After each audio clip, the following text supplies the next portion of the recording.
Good afternoon.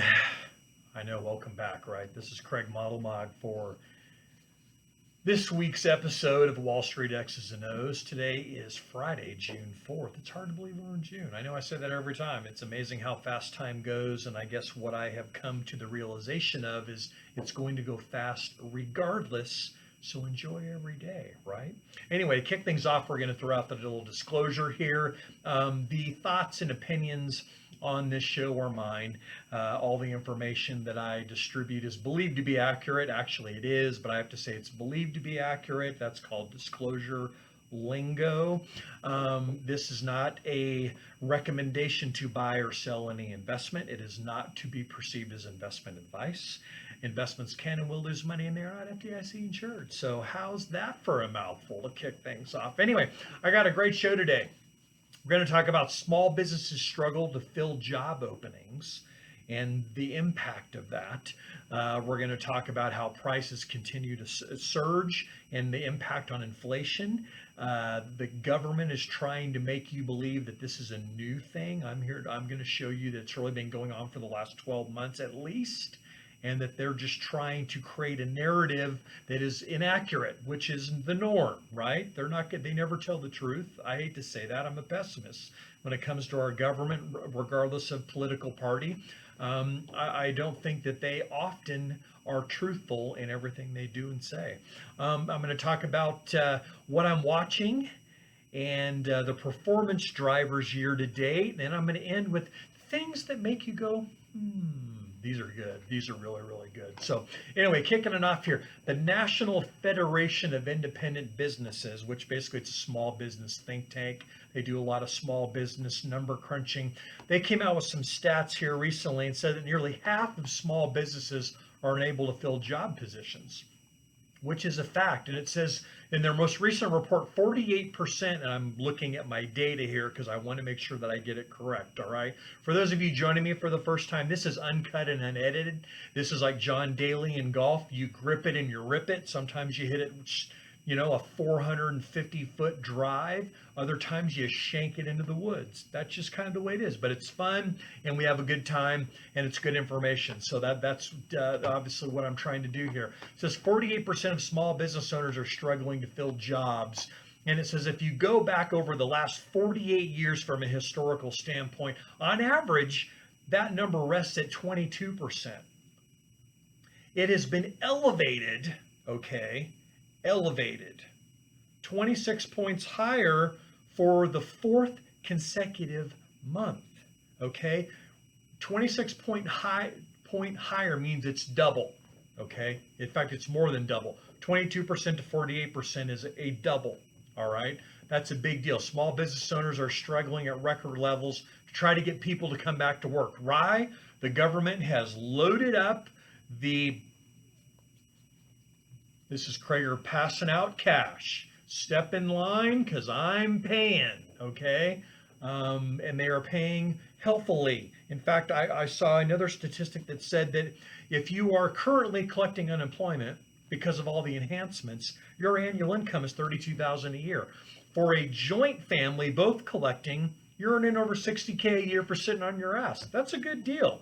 I mean, for a huge chunk of the population. I think it's called being lazy, but that's just me. Sadly, we've got a government that really is continually pushing the envelope of encouraging laziness. I am being politically agnostic. I am calling it a spade a spade. If one of my kids were sitting on their ass doing nothing, Dad would be chirping in their ear. I promise you that. I was not taught to not work. I was not taught not to work hard, and I'm so thankful to my parents for instilling in me good work ethic, good attitude, effort, the things like that. Right now, that's not what society is pushing. You can call me whatever you want. That's a fact, Here's some more fantastic stats here. 30% of business owners have raised their wages, and another 22% plan on raising their wages over the next 3 months, which is pretty incredible. It says small business owners continue to report finding qualified employees, emphasis on finding qualified employees remains a problem for 93% of business owners. That's huge, okay? It's not just finding people, it's finding a qualified person. It's almost impossible right now, okay? 8% of owners cited costs as their top business problem. 26% said it was labor and as a top problem and a top concern. Labor is becoming a big issue, okay? If you look at business owners who have skilled workers, okay, 40% of small business owners who have job openings that are skilled workers say they have 27% to 40%. Okay, sometimes you just have to breathe. See, I get all fired up. I got to slow down. It's been a couple weeks since I've done one of these. I'm like pent up with excitement and passion today. 40% of small business owners have openings for skilled workers, 27% for unskilled. 51% of the job openings are for skilled workers. 60% of the construction business reports few and no qualified applicants. That's tough. Okay, that's really tough. So then moving on to prices. How does the labor problem impact pricing? Well, let's look at that. We've seen a sharp comeback in demand, all right? Meaning people are spending money again. People's savings decreased by double digits this last month, and I think we saw it in travel. I mean, shoot fire, we had a massive travel weekend with Memorial Weekend, okay? And we've got problems on the supply side where, meaning companies have shut down due to the pandemic, and now they're trying to restart manufacturing to make things, to pass them to companies to sell things, and it's not happening. All right, my brother owns Gojo Sports here in town. He's in the midst of baseball season. The company he buys baseball hats from, no baseball hats. Under Armour, Rawlings, Wilson, he needs uniforms, shirts, things like that. They have none. Why? They've not manufactured any to sell. So what's happening is companies are increasing their input cost. What does that mean? The things that they are spending money on to make things, those costs are going up. Those are being transitioned to output pricing is rising, but the problem is this. Input cost, which is the cost to the companies, is rising at a faster rate than the output cost, which is what we pay for things. This puts pressure on company margins, meaning the area from what it costs them to make something versus what they sell it at, that is their margin. Okay, this is business 101 for everybody. The problem is this. When it puts pressure, when companies experience margin pressure, what do? They raise prices. We're going to continually see prices rising. Why? We have a supply problem. Going back to why? We have a labor issue. Companies can't hire people, particularly on the manufacturing side, to make stuff to push it out to people to sell. Okay? Pretty interesting, isn't it? So you're seeing this labor thing, which is a big deal, but it's understanding the ripple effect. It's like throwing a stone in the lake and you see the ripple effect and it goes out from where the stone went into the water. It's understanding. I want you guys to understand what's happening and why, and that prices are going to continue to go up. This is not a transitory inflationary environment. The government is calling it transitory. Okay? What does transitory mean? Temporary. Okay? They're just saying all of a sudden it's like they woke up from a freaking nap and it's like, oh wow, things are more expensive. That's not the case. Okay? I digress. Moving on. What am I watching here? The US dollar. The US dollar is continuing to be in a negative trend and will continue to be in a negative trend, meaning the dollar is going to continue to go down in value, which means what? Inflation is going to rise, which means what? Commodities are going to continue to rise. Second thing I'm watching, commodities. This long-term bear market in commodities pre-2021 and half of 2020 is over. We're in a really strong bull market in commodities. Probably not going to stop for a while. Okay? If you look at the VIX, that's the third thing I'm watching. The VIX is what? Volatility. When volatility is high, fear controls the market. When volatility is low, Greed controls the market. What have we been in for a long period of time now since the pandemic shutdown? A continually declining volatility environment. Every month, going back to January, we have had a spike in volatility. January, February, March, April, May. What has happened every month?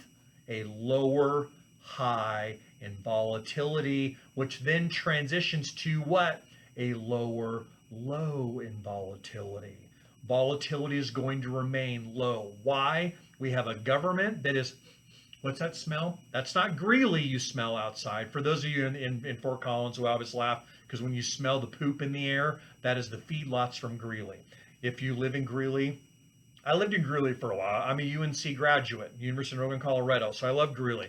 But it's a fact, it's a fact. You smell things. That is not Greeley you smell, people in Fort Collins. That is the government's printing press print money. We also have Janet Yellen. When she was the Fed chairman, we had the lowest period of volatility in history. Why? She's a labor economist. Why? She focuses on the data, and as the data comes in, then she makes her determinations. That is a lagging way of managing what's going on. So we're not going to see anything change there.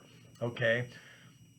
With that said, when you look at performance drivers for the month of May, and as well as year to date, what are we seeing? We're seeing S&P high beta, the top performers. What are these? These are what I call the pandemic plays. Everything that got killed last year has been coming to life. That is what they call high beta. S&P high beta. We own high beta in our portfolios. What's next big performers? S&P 500 value, S&P 500 high dividend, S&P 500 dividend aristocrats. Anything that is either high beta or value or dividend paying has been accelerating. What has been smelly? Growth, momentum. Yeah, I had someone email me here. Actually, I have multiple people saying, Craig, I read your outlook here the last time and it says you were overweight equities, but you were underweight technology. What do you mean by that? Well, it just means that. It means I don't own any tech. Why? Tech smells right now. Tech went from being the most over-owned piece of the market for a multiple period of time, multiple periods of years, to now people are diversifying out of tech and they're buying other things. That's why tech is lagging. If you look at year to date, S&P high beta up 35%. S&P high dividend up 28.5. S&P dividend aristocrats, where is that? Up 16%. What's the S&P 500? It's up 12. What is growth? Growth is only up 5 and momentum is up 4.8.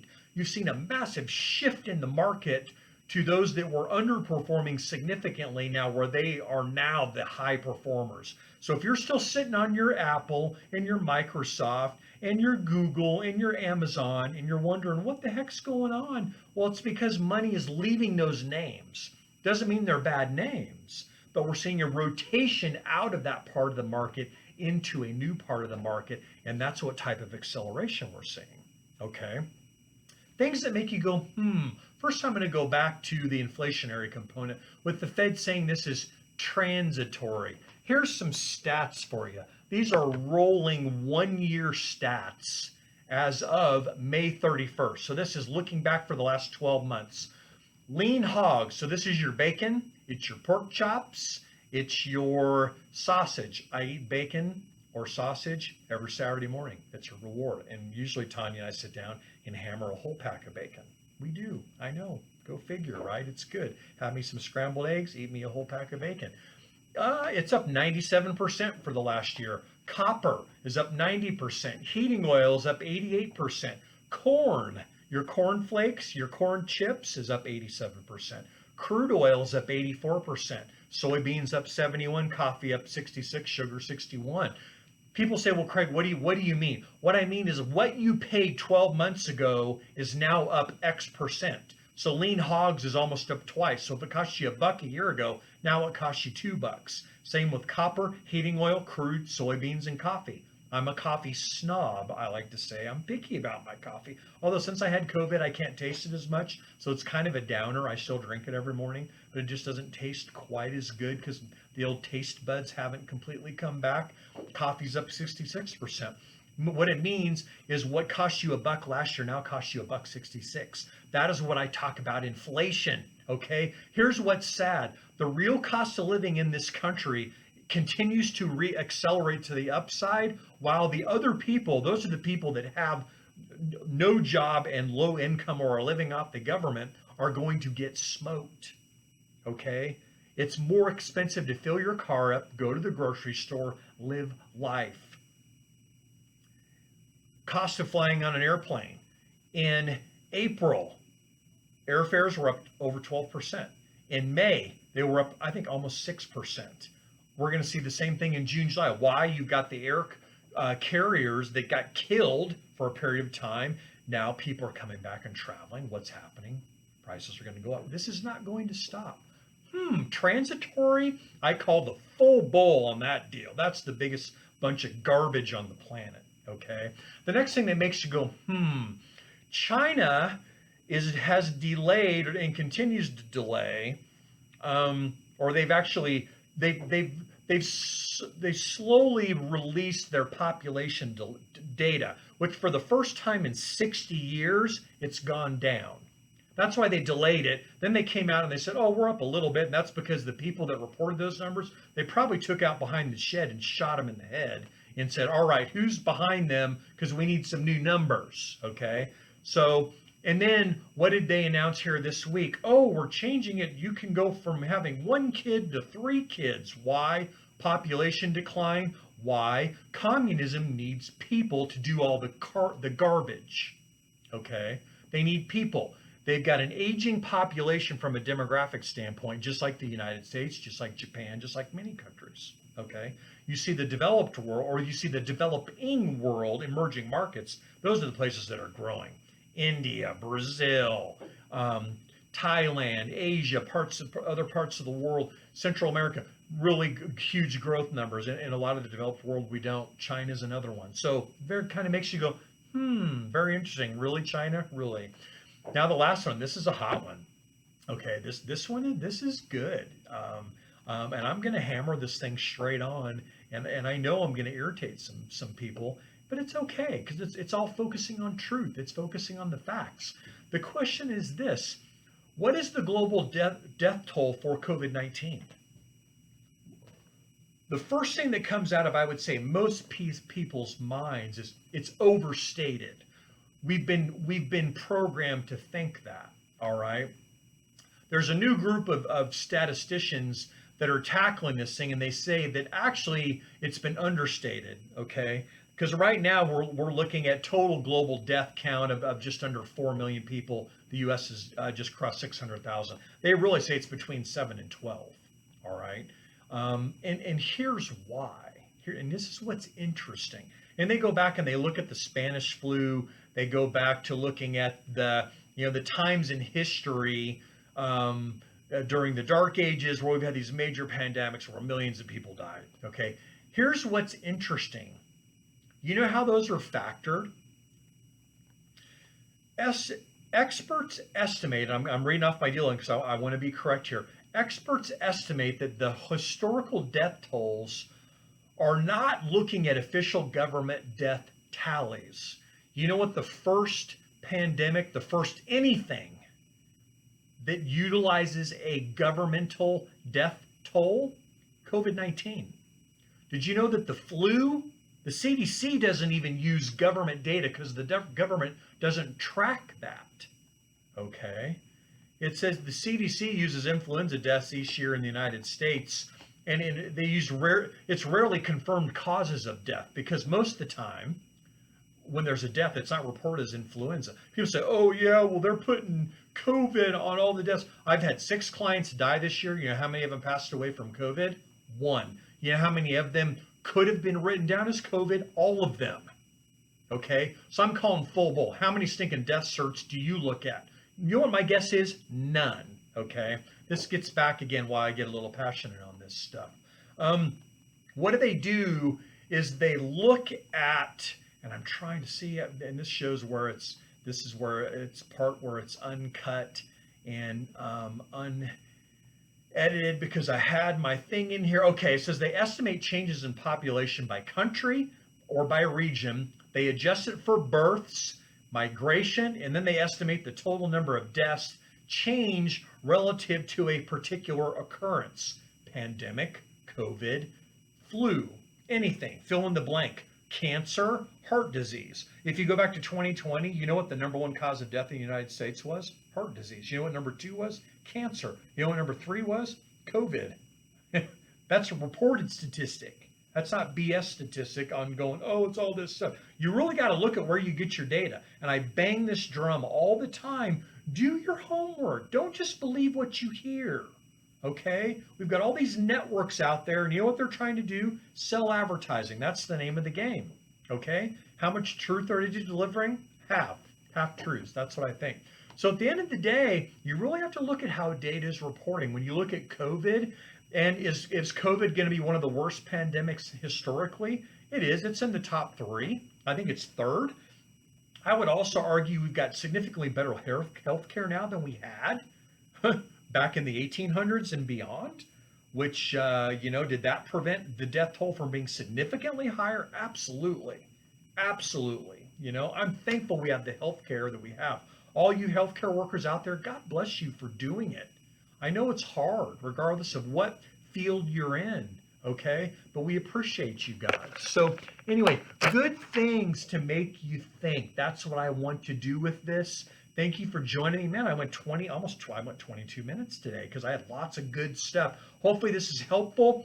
I've been doing this every other week, although I took last week off because I actually took some time off and went and saw my kids in Kansas, which was great. But anyway, here's the deal. Every other week, I'm coming to you with good, hard facts, and I want to make you think. Because as we think, we become better investors. That is my whole focal point on using the data, focusing on the truths, focusing on the math to help us make better decisions to become better investors. That is my goal. That's why I'm here. So for Friday, June 4th, this is Craig Modelmog. For this episode of Wall Street X's and O's, thanks for joining me. Have a fantastic weekend. And I am out. Thanks again.